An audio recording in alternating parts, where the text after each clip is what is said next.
Nimekuwa ni mwenye bahati pia kupata mwaliko wa kuja hapa na pia sisi ni wadau ujue wa hizi shughuli sisi ni wawekezaji kwa namna moja ama nyingine. Kwa hiyo shughuli ipo kwa washughulishaji wenyewe ambao ndio akina sisi bwana. Naam ndugu zangu.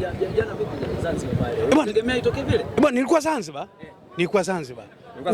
Nilikuwa Zanzibar nimefika asubuhi. Tuzungumze nini? Zaidi ya kusema kumbe raha ndio iko hivi. Aha. Ikae hivyo. Kama kuna watu hawajawahi kukutana na raha namna hiyo. Itoshe kusema kumbe raha iko hivi. Asante sana. Itoshe kusema kumbe raha ndio iko hivi. Asante sana. Raha kumfunga mtani. Hakuna asiyependa raha. Na huu unaweza kuwa ni muendelezo wa raha. Kwa mnyama. Huu mwanzo tu. Unajua mimi sio Simba, mimi sio Yanga.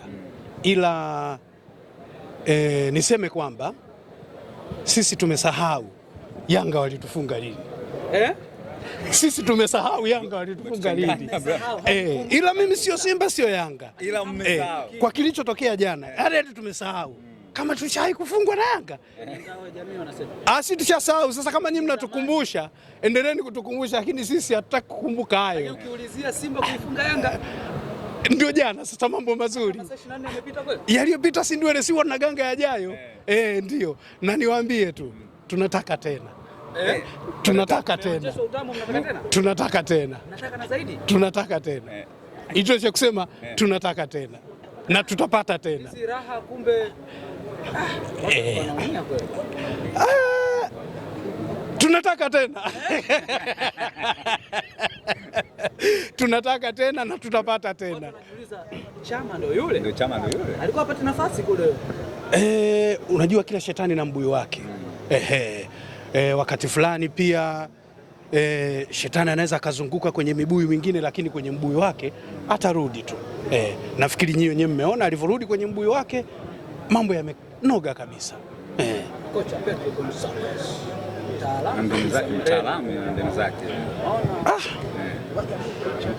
Wapo wataalamu wanasema kwamba kuna gani kwenye sana bwana, ameshindwa kabisa kung'amua uwezo wa kufanya substitution. Mimi niwaambie tu sio kila mzungu. Bwana subiri bwana. Unajua bwana aliwaambia. Yeye mwenyewe mwanzo alisema Simba anaenda kukiona. Lakini baada ya mechi ya Mlandege ndio ilivyocheza hivyo lakini baada ya wewe kuambia kuna kitu kimoja umesahau. Ndio. Simba kakomba zawadi zote. Hakuna zawadi aliyobakisha. Hili msisahau jamani. Wengine walifuata nini? Zanzibar ni eneo la utalii. Zanzibar ni eneo la utalii. Na kila ambaye anataka kufanya utalii anaweza akafika tu, kama ambavyo walivyofika wamefanya utalii na kurejea. Na sisi tunasisitiza kwa kusema tunataka tena. Umewaona popote wakiwa wanarudi? Utawaonea wapi? Sasa hivi kila mtu ni Simba.